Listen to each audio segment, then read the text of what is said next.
Amém. Você pode se sentar, por favor. Obrigado, equipe de adoração, por esse tempo. Espero que você esteja bem animado para receber o seu milagre, porque é dessa maneira que Deus age, é dessa maneira que Deus faz. Quando Ele percebe a nossa disposição, quando Ele percebe a nossa entrega, quando Ele percebe a nossa fé, é ali que nós encontramos o ambiente do milagre. O ambiente do milagre está naquele lugar aonde nós vamos para esperar em Deus, aonde nós intencionalmente chegamos para esperar da sua provisão e da sua mão. E é sobre isso que eu quero falar hoje. Fé, ou melhor, ânimo para você receber o seu milagre. Ânimo para receber o milagre, porque gente desanimada não recebe milagre, gente desestimulada não recebe milagre, gente desmotivada não recebe milagre. E isso a gente pode ver na história da mulher do fluxo de sangue. Quando Jesus a encontra, no final da palavra, ele diz: mulher, tenha ânimo, a tua fé te curou. Ou seja, é através do ânimo que nós chegamos a essa presença, a essa vontade, a essa doação de Deus, aonde Ele derrama sobre nós da sua presença, da sua provisão e do seu milagre, através da nossa atitude. Até tem uma história bem interessante que conta, uma ilustração, que certa pessoa morreu e foi no céu, e depois lá no céu, diz a tradição popular, não está na Bíblia, de que o São Pedro recebeu lá nos portões celestiais, e levou essa pessoa para conhecer muitos lugares, dentro do céu, e mostrou as mansões, mostrou os lugares, mostrou os animais, mostrou tudo que havia no céu, as ruas de ouro, e de repente chegou num lugar onde havia muitos e muitos embrulhos de presentes, muitos e muitos. Então aquela pessoa olha para São Pedro e pergunta e pede explicação: o que é essa sala? Aí o São Pedro pergunta: aqui é a sala das bênçãos de Deus. E então aquele homem que estava lá perguntou para Pedro: Pedro, mas por que está tudo cheio as prateleiras? Não deveria estar vazia? E então Pedro responde: pois bem, aqui é a almoxerifada, que é o depósito das bênçãos das pessoas que nunca vieram buscar, das pessoas que nunca vieram receber. Ou seja, existem muitas coisas que Deus tem para você e tem para mim, e que nós não fomos lá buscar. Se eu dissesse para você hoje: olha, meu irmão, minha irmã, lá na minha casa você tem a oportunidade de chegar lá e eu vou te dar hoje 50 mil reais. Se você chegar lá na minha casa, é só você ir lá que eu vou te dar 50 mil reais. Como é que você vai receber 50 mil reais? Se você for lá na minha casa, Se você falar assim para mim: pastor, lá na minha casa tem um doce de leite ninho. Se você for lá buscar, eu vou te dar o doce de leite ninho. Como é que eu vou receber o doce de leite ninho? Se eu for na sua casa. A palavra de Deus diz que Deus tem muitas bênçãos para nos entregar. Deus tem muitas promessas. Não sei se você sabe, mas existem mais de 8.000 promessas nas Escrituras. Ou seja, existem coisas que são seu direito, existem coisas que pertencem a você, mas que você não foi ainda lá buscar, por causa de fraqueza, incredulidade, falta de perseverança. Então talvez lá na sala do céu, nessa história ilustrativa, esteja a sua bênção lá, e você ainda não foi buscar, ainda você não foi receber, está preparada, mas quando você estava pronto de recebê-la, você desistiu. Quando estava pronto para alcançar, você parou no meio do caminho. É a mesma história da pescaria. Você vai lá e coloca a varinha e fica esperando. Aí chega um momento que você fala: enjoei, não quero mais pescar. Você tira a vara, mas quem sabe o peixinho estava bem perto já de fisgar ou de pegar a sua isca, e você ia levar um grande peixe para a sua casa. Mas o desânimo, a falta de perseverança, a falta de confiança fez você tirar a vara do lago ou do rio antes do tempo. Portanto, eu queria dizer para você hoje que é necessário ânimo para receber milagre. Milagre não vem assim, a gente sentado, ou a gente simplesmente esperando alguma coisa acontecer e cair do céu. Milagre vem a partir do momento que nós tomamos iniciativas para poder recebê-lo. Você ter vindo hoje, nessa terça-feira, já é um sinal. Você se colocar numa campanha já é outro sinal. Você sair daqui na sua casa e fazer um propósito de orar todo dia à noite antes de dormir já é um outro sinal. Fazer um propósito de você mudar alguns comportamentos e tomar decisões, não sendo precipitadas e conferindo na palavra de Deus, já é um outro sinal. Ou seja, são sinais que você vai abrindo e portas que você vai escancarando para receber esses milagres de Deus. Então, milagre não chega de uma forma automática, não chega na nossa casa só porque a gente chegou numa igreja numa terça-feira à noite. Milagre não chega na nossa vida só porque a gente se batizou numa igreja.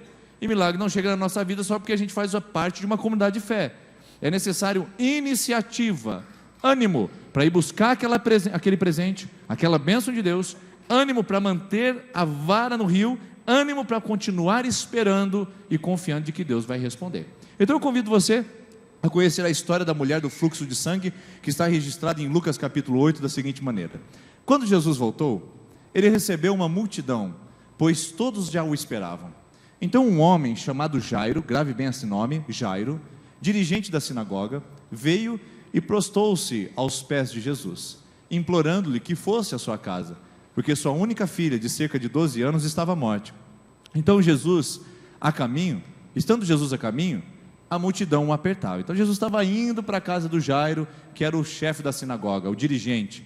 Então estava ali certa mulher, grave esse nome, Jairo, e depois certa mulher, que havia 12 anos vinha sofrendo de uma hemorragia, e gastou tudo o que ela tinha com os médicos, mas ninguém pôde curá-la. Então ela chegou por detrás dele, tocou na borda do seu manto, e imediatamente cessou a sua hemorragia. Quem tocou em mim? Perguntou Jesus, parando no meio do caminho. Como todos negassem, Pedro disse: mestre, a multidão te aperta, a multidão te comprime. Mas Jesus disse: alguém tocou em mim, porque eu sei que de mim saiu poder. Então a mulher, vendo que não conseguiria passar despercebida, veio tremendo, prostrou-se aos pés de Jesus, e na presença de todo o povo, contou por que tinha tocado nele, e como ela foi instantaneamente curada. Então disse-lhe Jesus: ânimo, filha, a tua fé te salvou, vá em paz. Por que eu coloquei entre parênteses a palavra ânimo ali? Porque em Lucas essa palavra não aparece, vai aparecer em Mateus capítulo de número 9, o mesmo texto, a mesma condição. E Mateus capítulo 9, Jesus, antes de falar para ela: filha, a tua fé te salvou, ele diz: ânimo, tenha ânimo, pois a tua fé te salvou. Por que eu juntei esses dois textos? Por que eu não fiquei com Mateus capítulo 9? Porque eu quero destacar um fato que só Lucas destaca aqui nesse texto. Só Lucas apresenta, Mateus não apresenta. Lembre que os evangelhos, eles são narrativas de eventos que as pessoas, ou que os evangelistas presenciaram ao vivo e a cores. Cada um narra da sua perspectiva. Portanto, Lucas omite a palavra ânimo, e Mateus omite a palavra que as multidões o apertavam. Então eu juntei os dois textos para que a gente pudesse enriquecer e que a gente pudesse saber que um complementa a visão do outro na narrativa. É como se eu pegasse hoje esse cartãozinho, para você entender o evangelho, e eu pegasse e fizesse assim. E aí eu queria que você narrasse o que aconteceu aqui num escrito. Alguns vão dizer assim: o pastor jogou o cartão no chão. Outros vão dizer: o pastor deixou o cartão cair. Outros vão dizer: o vento do ar-condicionado bateu e tirou o cartão das mãos do pastor. Ou seja, para um evento existem várias percepções que aconteceram.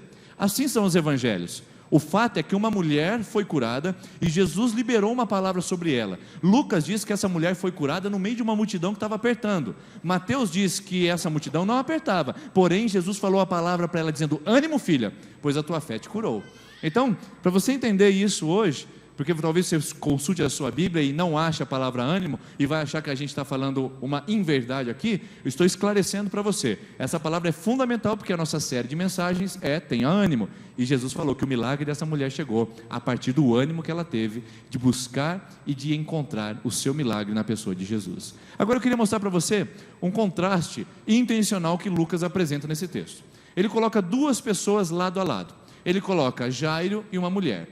Então eu queria mostrar para você, se você hoje acha que Deus não se importa com a sua condição, ou porque você é rico demais, ou porque você é pobre demais, ou porque você é homem, ou porque você é mulher, ou porque você é um crente religioso, ou porque você nunca entrou numa igreja evangélica, ou porque você tem andado corretamente diante de Deus, ou porque você tem andado de uma maneira desobediente na presença de Deus.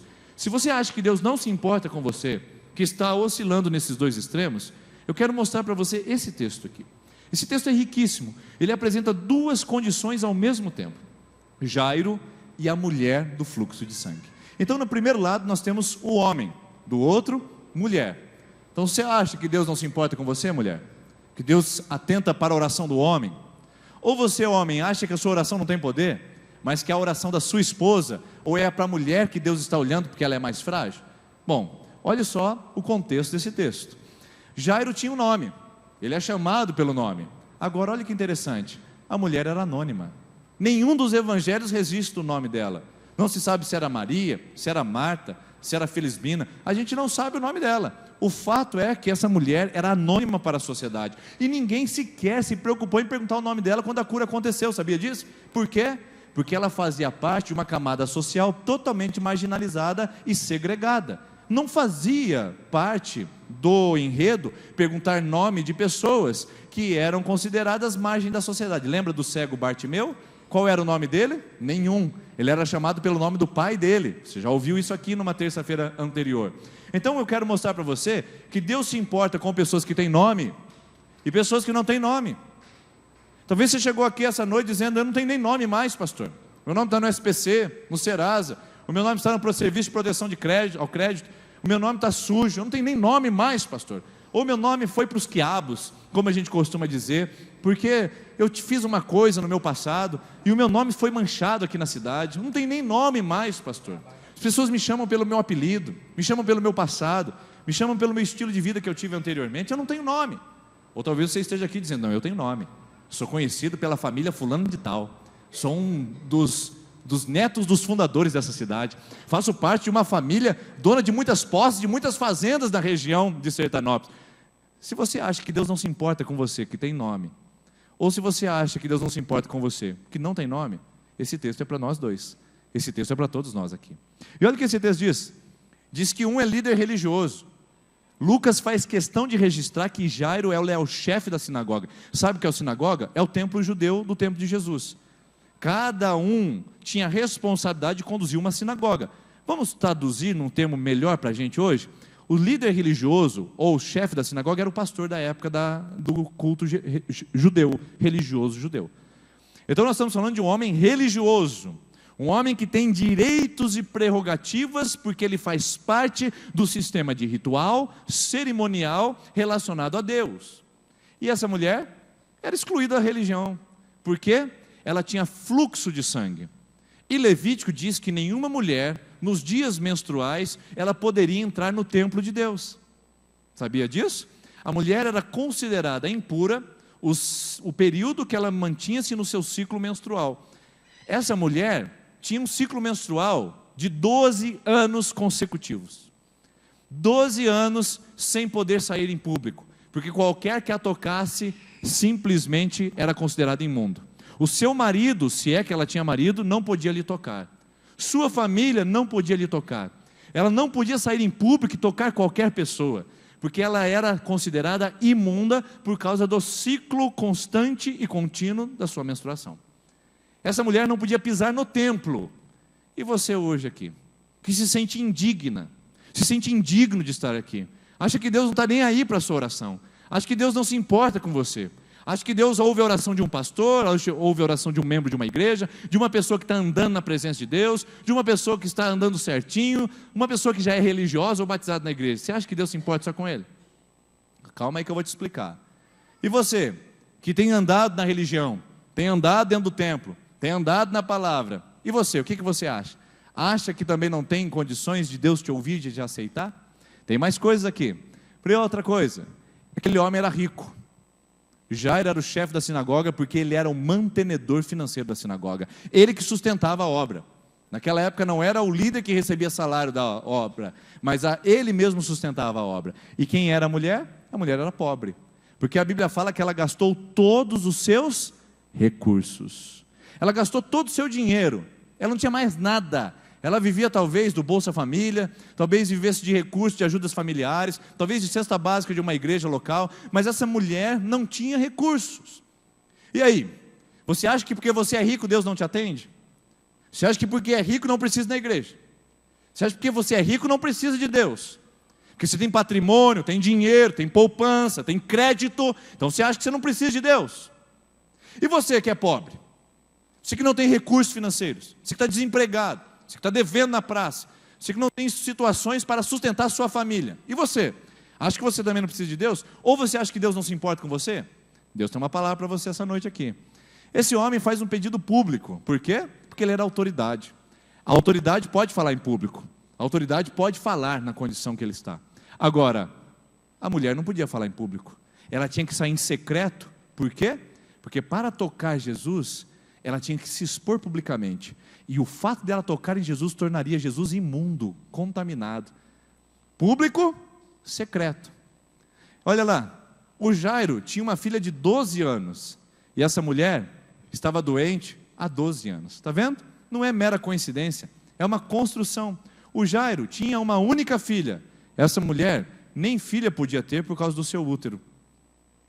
Essa mulher precisa, esse homem precisa de Jesus, essa mulher precisa de Jesus. E sabe o que é mais lindo? Jesus atende esse homem e Jesus atende essa mulher. Ou seja, deixa eu falar a todas as classes aqui, todas as pessoas que estão aqui, homens e mulheres, bem-sucedidos financeiramente, desfavorecidos financeiramente, gente que tem nome, gente que perdeu o nome, gente que tem dignidade e gente que se sente indigna, gente que tem condições, gente que não tem condições, gente religiosa e gente que entrou nesse tempo pela primeira vez hoje. Eu quero dar uma palavra para você essa noite. Você precisa de Jesus. E eu quero te dar uma segunda palavra. Jesus atende o seu pedido.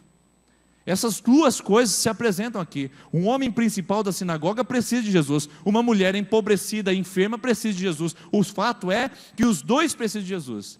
E os dois são atendidos de Jesus. Eu não tive tempo de colocar o texto que fala sobre a filha de Jairo, mas a verdade é que essa menina foi ressuscitada, essa menina então foi restituída à vida, e Jairo recebeu um grande milagre na sua vida. E a mulher recebeu o milagre porque ela foi instantaneamente curada do seu fluxo contínuo de sangue. Então, a mensagem que eu quero trazer para você hoje é: Jesus se importa, portanto, tenha ânimo. Jesus se importa, portanto, tenha ânimo.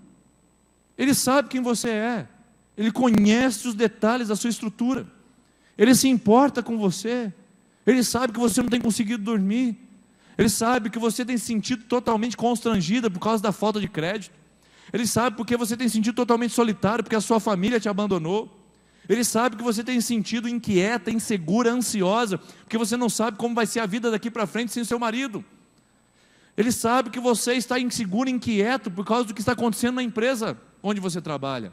Jesus se importa com você. Ele não vira as costas para o seu drama. Ele sabe que você está sofrendo com a sua enfermidade, com as suas dores, com os seus problemas. Ele sabe de tudo isso. Agora, a mensagem que Deus traz para você hoje é essa. Ele não faz acepção de pessoas. Seja você muito rico ou seja você muito pobre, seja você homem, seja você mulher, seja você criança, adulto, seja você melhor idade, Deus se importa com você. Eu não sei se você já ouviu isso em algum outro lugar, porque talvez em muitos lugares que você entrou, as pessoas disseram que você tem que fazer algo para Deus primeiro, para depois Ele fazer para você. Mas eu estou aqui para te dizer que a Bíblia fala que Deus se importa com você.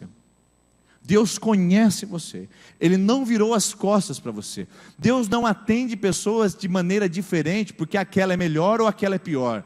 Deus atende pessoas porque elas simplesmente precisam. Aquela mulher de fluxo de sangue precisava de Jesus, sim ou não? Aquele homem rico precisava de Jesus, sim ou não? Jesus vai para quem precisa. E se você acha que você não precisa dele, então Ele não chega. Mas se você precisa, e se você o quer, a Bíblia fala que Ele não faz acepção de pessoas. Jesus não faz seleção de pessoas. Isso quem faz somos nós. Nós que fazemos isso com a nossa maneira mais descarada possível. Nós selecionamos pessoas melhores para ficar perto do nosso convívio. Nós queremos pessoas mais fáceis de lidar. Nós queremos pessoas mais simples. Ou queremos pessoas que possam nos favorecer. Nos aproximamos de pessoas intencionalmente para tirar vantagem. Jesus não faz isso. Jesus, Ele olha para você e se importa com você. Eu acho fantástico um texto de Êxodo capítulo de número 3, que diz a Bíblia que o povo de Israel estava escravizado no Egito, fazendo tijolos de barro, debaixo de um grande sol, de manhã, de tarde, até alto momento da tarde, e eram sacrificados no trabalho, sofriam como escravos. E então Deus chega para Moisés e fala: Moisés, vai lá para o povo de Israel e liberta esse povo, porque eu vi as suas aflições, ouvi o seu clamor e desci para livrá-los. Esses 3 movimentos são maravilhosos em Deus. Você acha que Deus não está vendo, minha irmã? Por que você falou isso essa semana? Por que você levantou a sua voz contra Deus de rebelião e falou: Deus não vê minha situação, Deus não se importa comigo? Por que você falou essa semana? Deus não ouve minha oração. Eu vou mais uma vez na terça-feira, se nada acontecer, eu paro de ir naquele lugar. Por que você disse isso essa semana, sendo que a Bíblia lhe garante que Deus vê, Deus ouve e Deus desce? Deus tem a iniciativa de vir nos buscar, de vir nos livrar, de dar a sua graça e de nos presentear com a sua bênção. Então a primeira coisa que você precisa saber essa noite é que Deus se importa com você. Por isso tenha ânimo. Por que você está achando que está sozinha? Por que você está achando que todo mundo virou as costas? Tenha ânimo. Se o seu marido não se importa, se o seu patrão te abandonou, se a sua esposa não se importa, se os seus filhos não ligam mais para você, se qualquer pessoa te abandonou, até membros da igreja, até líderes que você confiava, se as pessoas viraram as costas para você, eu tenho uma boa notícia. Deus se importa com você. Tenha ânimo. Essa é a mensagem de Deus para o seu coração. Só que não só isso. Porque a primeira coisa que o texto mostra é que Deus se importa tanto com a mulher, que não tem nome, como Jairo, que é bem nomeado na sociedade. Mas a segunda coisa que o texto mostra é que Jesus diz que saiu dele poder. A multidão apertava, mas quando chega Jesus, quando chega a mulher em Jesus, ela toca e sai dele poder. Ou seja, o que foi que curou aquela mulher? O toque dela? Essa é a nossa interpretação. Olha como a gente é rápido e às vezes impreciso na interpretação da Bíblia. O que foi que curou aquela mulher? O toque dela no manto? O que curou aquela mulher foi o poder de Jesus. A gente tem que saber de onde é que vem o poder, queridos. O que é que fez o milagre na sua vida? Foi a oração dos intercessores aqui à frente? Não. Quem fez o milagre foi Jesus, quando visitou seu casamento, visitou sua história, tocou naquela papelada, fez aquele milagre, entrou numa situação que estava totalmente desastrosa. Não foi o pastor que pregou, não foi o pastor que orou, não foi a intercessão que intercedeu, e nem foi você que fez 7 semanas. Quem foi que fez o milagre foi Jesus. Nessa mulher não há poder no toque, não há poder em chegar próximo, há poder em Jesus. Não há poder nessa igreja, meus irmãos, não há poder na terça-feira da esperança, não há poder nas 7 semanas de oração que você faz aqui nesse lugar, não há poder nisso. Há poder em Jesus. Ele quem cura, Ele quem liberta, Ele quem faz. Por isso, por favor, se você recebeu algo de Deus, diga para todo mundo aqui em Sertanópolis que foi Jesus que fez isso na sua vida. Não fale que foi a igreja presbiteriana, não diga que foi a terça da esperança, e nem fale que foi o pastor, porque isso não é verdade. Aquela mulher toca Jesus, e o poder para curar vem de Jesus. E é a mesma coisa que vai acontecer na sua vida. Sabe por que talvez você não recebeu? É porque você está tocando no lugar errado. Você está apertando a religião. Talvez você esteja tocando pessoas e ainda não tocou o manto de Jesus, ainda não tocou o coração de Jesus. Talvez seja por isso que o milagre ainda não te alcançou. O texto diz que quando Jesus para, ele olha para a multidão que está apertando e diz: espera aí gente, espera aí. Alguém me tocou. Aí Pedro fala: você está de brincadeira, Senhor? Todo mundo te aperta aqui, e como é que faz para saber quem te tocou? E Jesus fala: não, alguém me tocou porque de mim saiu o poder. Ou seja, esse toque foi diferenciado. Esse toque foi um toque diferente. Porque agora fluiu o poder da minha pessoa na vida de alguém que me tocou. Então o que eu quero dizer para você hoje é que você precisa ter ânimo. Por quê? Jesus tem todo o poder. Jesus tem poder, então tenha ânimo. Você não consegue mais? Bem-vindo ao time, porque eu também não. Você não tem mais força? Bem-vindo ao time, porque eu também não. Você não tem mais recursos? Bem-vindo à grande família, porque muitos de nós também não temos mais. Agora eu quero te apresentar essa noite um Jesus que tem todo o poder, que tem toda a autoridade, que pode chegar na sua enfermidade e repreendê-la imediatamente e você sair daqui curado. Que pode chegar na sua vida e repreender esse vício e você sair daqui com nojo dessa pinga, com nojo dessa cachaça, com nojo dessa pornografia, com nojo desse adultério, com nojo dessa vida longe de Deus. Com certeza, eu tenho absoluta convicção de que esse Jesus que tem poder pode tocar a sua vida hoje de uma maneira tão excepcional e tão maravilhosa que pode virar a sua vida do avesso e mostrar uma nova história para a sua condição. Agora, é Ele quem faz isso. Jesus tem todo o poder. Olha o que ele disse aos seus discípulos antes de ser levado ao céu. Ele disse assim: foi-me dado todo o poder no céu e na terra. Jesus tem poder, meu irmão. Jesus não mudou com o passar dos anos. O que mudou foi a nossa fé. O que mudou foi a nossa convicção. que mudou foi a nossa religiosidade, mas Jesus não mudou. A Bíblia diz em Hebreus 13:8 que Jesus é o mesmo ontem, hoje e sempre. Jesus não mudou. Quem mudou foi nós.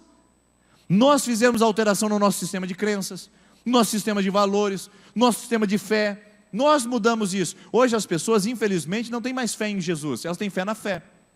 O que elas têm fé? Tem fé no copinho de água que coloca sobre a televisão.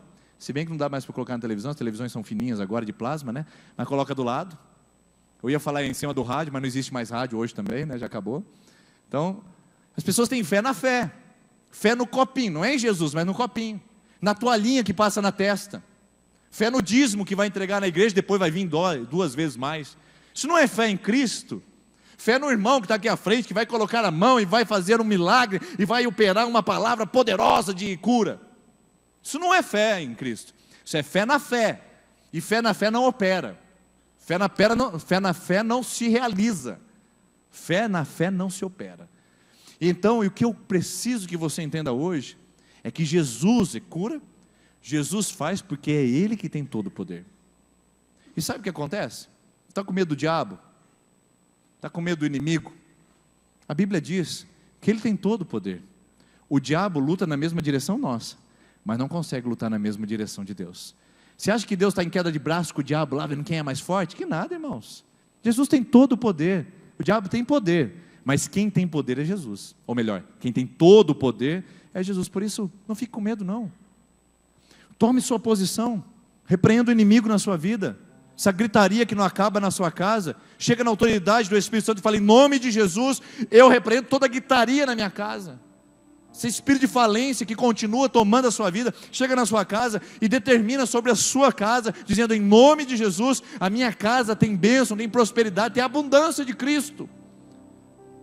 Esse corpo e esse organismo que nunca está curado, é remédio atrás de remédio, é médico atrás de médico, consulta atrás de consulta. Faz 10 anos que você está indo no médico e nada se resolve, cura uma coisa, estraga outra. Pela fé você pode dizer: em nome de Jesus, eu não preciso mais desses remédios, não preciso mais dessa terapia, eu não preciso mais dessa consulta, porque Jesus vai me curar, ou já me curou, porque Ele tem todo o poder. Essa é a boa notícia para você. Então a primeira boa notícia é: Jesus se importa, então tenha ânimo. Segundo, Jesus tem todo o poder. Seu patrão não tem, você não tem, seu marido não tem, eu não tenho, mas Jesus tem todo o poder, portanto tenha ânimo, não para no meio do caminho. E a última lição que eu quero apresentar para você hoje é o que Jesus fala para essa mulher: filha, vá em paz, a tua fé te curou. Quem é que curou essa mulher? A sua fé. Quem é que curou? Jesus. O que é que provocou? A sua fé. Quem é que curou? Jesus. Quem foi que provocou? A sua fé. Você entendeu? Talvez você esteja agora se perguntando a seguinte questão, e essa é a melhor questão que eu trouxe para você essa noite: se Jesus se importa, e se Ele tem todo o poder, por que eu não recebo meu milagre? É uma pergunta, né? Porque agora a gente entrou num beco sem saída, que eu tenho certeza que você estava pensando nisso. É verdade, Jesus se importa. É verdade, Jesus tem poder. Agora você estava assim já pensando: mas o pastor vai terminar a mensagem, mas por que eu não recebo meu milagre? Por que será, hein? O próprio texto se encarrega de dizer, de uma maneira tão linda e tão especial, por que as pessoas que estavam perto de Jesus não receberam o milagre, e aquela mulher e aquele homem receberam o seu milagre. Por quê? Olha lá: quem tocou em mim, disse Jesus. A multidão te aperta, disse Pedro. Alguém tocou em mim, disse Jesus.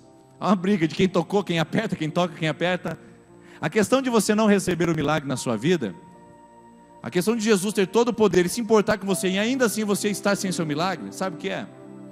É porque talvez você faça parte da multidão que aperta e não faz parte da mulher que toca.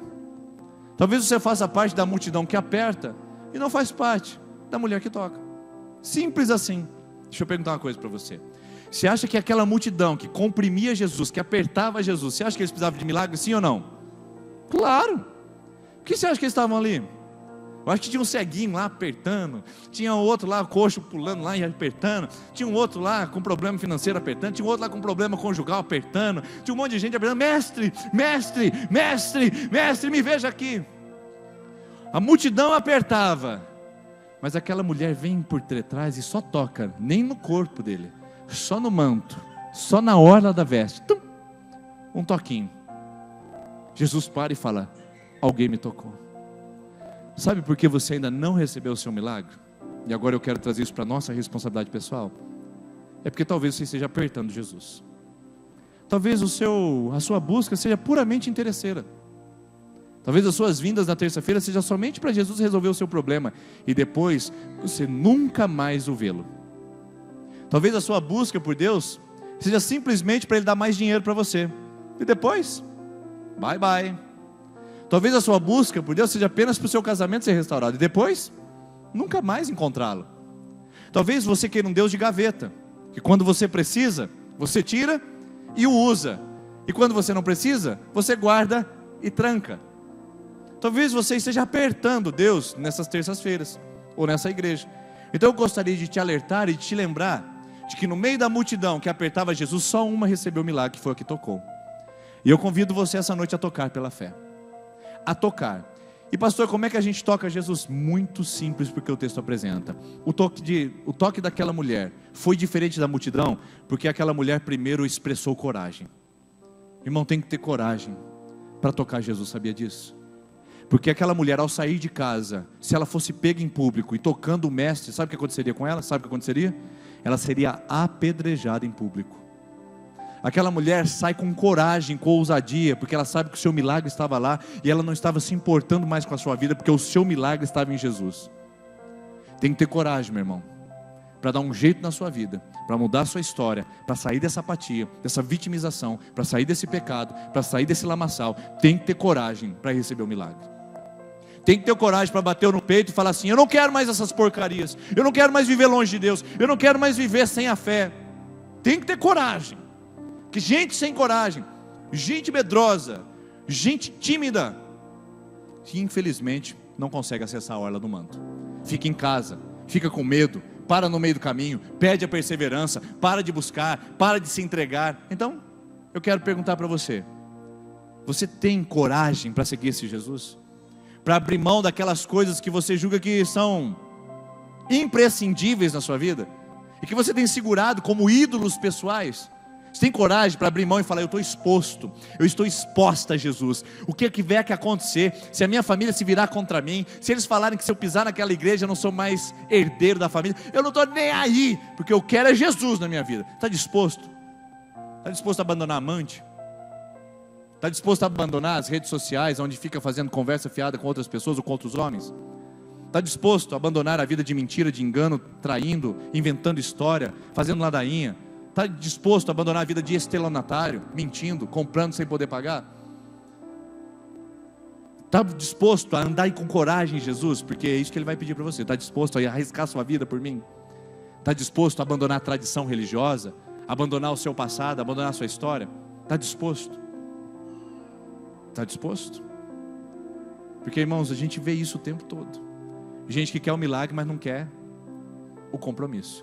Gente que quer a bênção, mas não quer o dono da bênção. Gente que quer as mãos de Jesus, mas não quer o seu rosto. Tem coragem? Outra coisa que essa mulher teve foi entrega.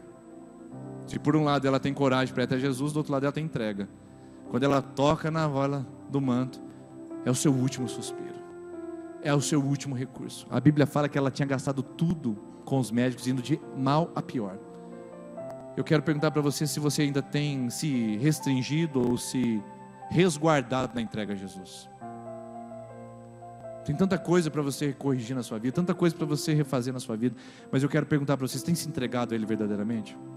Você tem dado a chave do seu coração para Ele, falando: Jesus, pode entrar agora, pode dominar meu temperamento, pode dominar o meu ego, meu impulso, pode dominar os meus traumas anteriores, pode dominar a minha teimosia, pode dominar. Você já deu a chave do seu coração para Jesus, para dizer: olha, está aqui, Senhor, agora o Senhor pode entrar e pode fazer o que o Senhor quiser de fazer melhor na minha vida. Você estaria disposto a fazer isso? Porque essa mulher estava disposta. Mas o último elemento é a fé. A Bíblia fala que sem fé é impossível agradar a Deus. Aquela mulher não tocou de qualquer jeito, ela tocou com fé, porque ela sabia que naquele toque haveria a sua cura. E como é que você veio hoje na terça-feira da esperança? Era para sua filha estar aqui do seu lado, não era? E você está aqui o tempo todo pensando: minha filha não está aqui, eu queria que ela estivesse aqui para ouvir essa palavra. Ela está já na balada, está na rave, está fazendo umas coisas erradas aí. Meu filho agora já está na bagunça, meu filho poderia estar aqui. Eu quero perguntar para você, você veio nessa terça-feira para tocar com fé, Jesus dizendo, a minha casa, meus filhos, minha família, meu trabalho, você veio com fé aqui? Porque é a fé que faz a diferença, e a Bíblia fala a respeito disso. A tua fé, filha, te curou, foi a tua fé que operou sobre a sua vida, e esse que é o elemento que faz toda a diferença na sua vida. Eu quero convidar a equipe de louvor que vem aqui à frente, nós já vamos encerrar. Eu quero só lembrar você uma coisa, que às vezes a gente não percebe, e que talvez seja o grande argumento que você está usando aqui hoje, para talvez não voltar terça-feira que vem, e talvez não continuar nesse caminho de perseverança, ou para parar. Você está devendo até as tampas, né? Está com dívida para todo lado, está com uma crise financeira daquelas piores, e você está pensando em desistir de tudo. Não é esse o caminho. Seu casamento nunca esteve tão mal, sua esposa nunca te tratou tão mal, nunca te tratou tão indiferente, seu marido nunca foi tão rebelde, tão agressivo desse jeito. Mas você veio aqui hoje, se está aqui é porque Deus tem uma palavra para o seu coração. Sua empresa nunca esteve tão mal, a crise afetou em cheio esse ano 2018 você e os seus rendimentos na sua empresa. Talvez você nunca esteve tão abatido, talvez você nunca tivesse ou nunca experimentou tantos sentimentos de depressão, de angústia, de solidão como essa. Mas eu quero te lembrar que existe um elemento que pode mudar a sua história, e não sou eu, e nem é essa igreja, e não são as orações que nós fazemos aqui, é a sua fé, é a sua permanência, é a sua coragem, a sua entrega e a sua fé. Volte a semana que vem, e volte na outra, e continue no altar, e não saia do altar, e espere Jesus parar e falar assim: saiu virtude de mim. Hoje você me tocou. No momento que você menos esperar, você perceberá que você tocou o coração de Deus, com a sua fé. Porque esse é o elemento que faz toda a diferença. Talvez você venha aqui, canta, venha aqui, dizima, venha aqui, ouve o pastor, venha aqui, gosta das terças-feiras, porque é rápido, é prático e é durante a semana. Mas talvez você esqueceu na sua casa, ou esqueceu lá no fundo do seu coração o elemento fé. Suponhamos que eu vou fazer um bolo lá em casa. Isso é bem difícil, né, amor? Fazer um bolo lá em casa Na verdade, isso é impossível, né? Mas suponhamos que eu vou fazer um bolo lá em casa e eu separo todos os ingredientes: a farinha, os ovos, eu separo, né, o açúcar, o liquidificador, a batedeira, deixo tudo preparadinho, coloco tudo, organizo, faço, bato a massa, pego a assadeira, unto, tá vendo que eu já sei fazer bolo, né? Então, unto a assadeira, coloco no forno, espero lá o tempo necessário. E aí quando eu puxo o meu bolo, eu olho ele, tá aquela sola de sapato dessa altura assim, ó, parece uma pedra, parece, né, uma camada de concreto. Aí eu pego, coloco o bolo sobre a mesa, chamo a minha família e falo assim: vocês estão vendo? Vocês estão vendo? Eu nunca consigo fazer bolo. Eu não sei fazer bolo. Bolo na minha mão não cresce. Eu coloco a mão na assadeira, não cresce. A minha esposa vai lá e faz, fica aquele bolo bonito, fofinho. Mas quando eu coloco a mão, ele fica uma pedra. O que acontece? Não dá certo nada para mim. Mas quer saber de uma coisa? Eu vou desistir de fazer bolo. Aí minha esposa fala assim: mas você fez tudo? Eu falei: fiz. Coloquei o ovo, coloquei a farinha, untei a assadeira, preparei o forno, deixei tudo certinho. E ela pergunta assim: você colocou o fermento? Eu falei: é claro que não. Eu esqueci. E eu estou culpando o bolo de não crescer, minhas mãos que não são boas, eu não sei fazer bolo, as coisas não acontecem na minha vida porque eu esqueci de colocar o fermento. E estar aqui na terça-feira da esperança não significa nada se você não chegar a esse lugar com fé, com entrega. Seu bolo não vai crescer enquanto você não colocar o ingrediente essencial, que é a fé. Filha, não foi teu toque. Filha, não foi a multidão. Filha, não foi a tua fé, esse ingrediente que você usou para alcançar o seu milagre. Eu queria te incentivar hoje: tenha ânimo e coloque esse ingrediente de novo na sua vida. Tenha fé, tenha fé. Deus vai responder a sua oração. Não desista, é cedo demais para você parar. Coloque o fermento da fé na sua vida e você vai ver a graça de Deus aparecer sobre o seu coração. Vamos colocar em pé? Enquanto nós cantamos essa canção, eu quero orar com você que está na sua 5ª, 6ª e 7ª semana de campanha. E você que vai começar a colocar fermento hoje na sua vida, hein? Vai começar a colocar fermento hoje na sua história. Quer colocar fermento na sua vida da fé? Enquanto nós oramos pela 5ª, 6ª e 7ª semana de campanha, você pode vir à frente, que nós vamos orar com você aqui, com o nosso grupo de intercessão.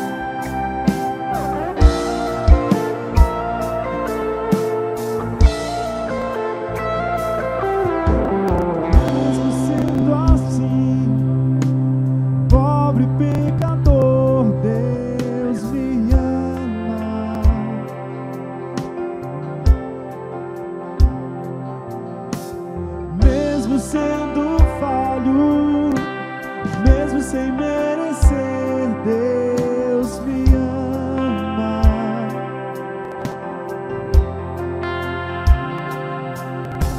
Se estou forte, se eu estou de pé, Deus me ama.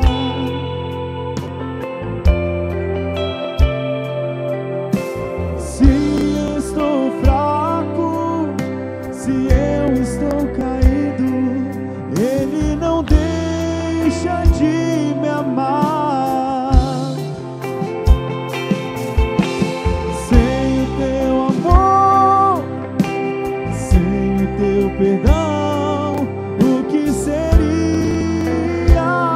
de mim? Deus me amou tanto que entregou seu filho pra morrer em meu lugar.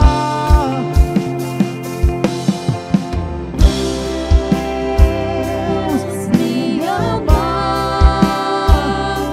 e o seu amor é tão grande, incondicional. Deus me ama e Ele está sempre de braços abertos pra mim.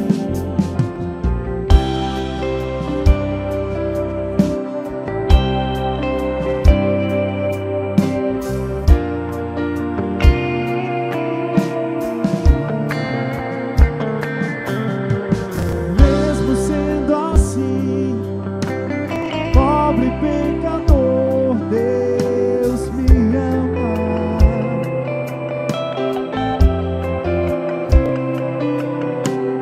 Mesmo sendo falho, mesmo sem merecer, Deus me ama.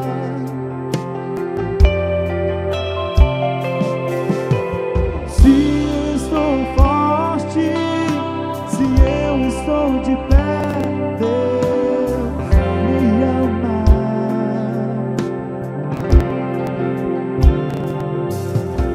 Se estou fraco, se eu estou caído, Ele não deixa de me amar.